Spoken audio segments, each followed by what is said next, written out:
children, the boogeyman couldn't quite reach us. I wish to run from the possibility that this one thing that has been with me in the moments when I have had nothing else, this thing I love more than anything else in my life, will become a weapon of mass deceit. And I was the monstrous wielder of that weapon. I wish to run from these lines which had seemingly become their own masters. It was my ego that failed to realize that writing poetry is an act of discovery. And discovery requires trial and error. I failed to realize each first draft is a hypothesis. Each further draft a revision, and each audience an opportunity to put our hypotheses into action. That the best of us are as much scientist as star dancer, as much audience as puppet master. Prospecting each sentence for truth, sometimes we are rewarded with tiny nuggets.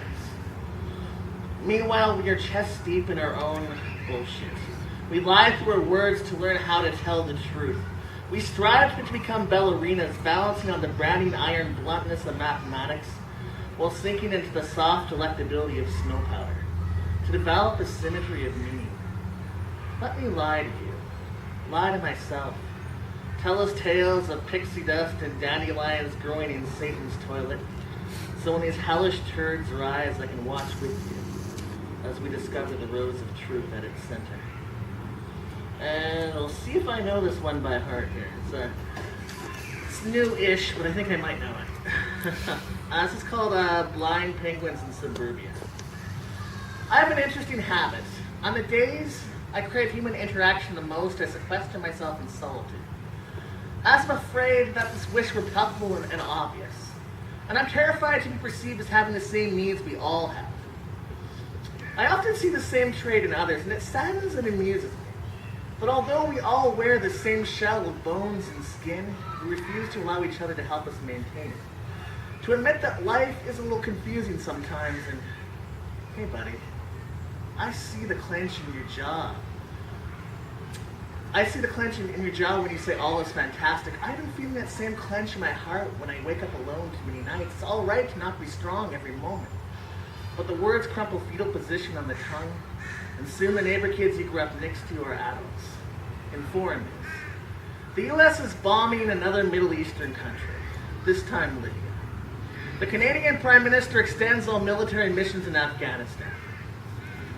Israeli and Palestinian teens keep learning how to kill each other. From first written draft of this poem to last, a Canadian journalist is taken prisoner in Syria, terrorized and released. Bones grow, morph, and shrivel. But headlines are static. Human kills human. Neighbor kills neighbor far easier than the act of embracing. We are waddling tentatively, awkwardly grasping for the sanity and beauty that all but engulfs us. So used to our self-imposed darkness, we lack the ability to see sunlight. Blind penguins in Suburbia. One of them is modern day, one of them is when I'm twice as old looking back, so it's kind of a retrospective, I guess. There are days when I feel like the oldest 32-year-old in the world.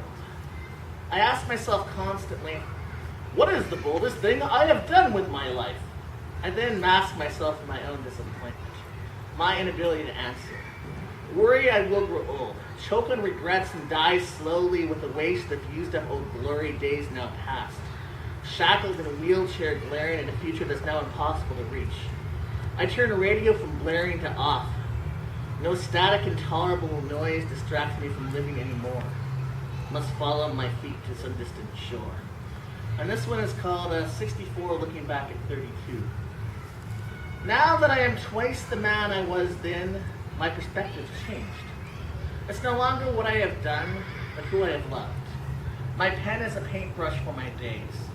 What I thought would make it on canvas, accomplishments then lacking later achieved, lack import next to those I've laughed and shared coordinates with. I laugh at the way I used to sort my time into to-do lists when there's no greater priority than to stop and appreciate beauty like a first snow. The way crystal flakes alight in your hand. I realize now my life is no race. I must take time to linger with self-grace. And I just gotta find a couple more and I'm done here. Ah yes, I was gonna do this one. I look at this is called a spiritual moment. I look at who I was 3 years ago and cringe. Not the necessarily because I don't like what I see, but vertigo kind of. It is a long way down. I pause for a second. This is a high mountain, and I'm afraid of heights. The valley calls, but it might as well be hell's fountain, boiling over with soul's blood. To dally in the despair I once felt's worth care to avoid. Change means fear, but also hope. No Dante entering hell. Hope's bearer is what I am.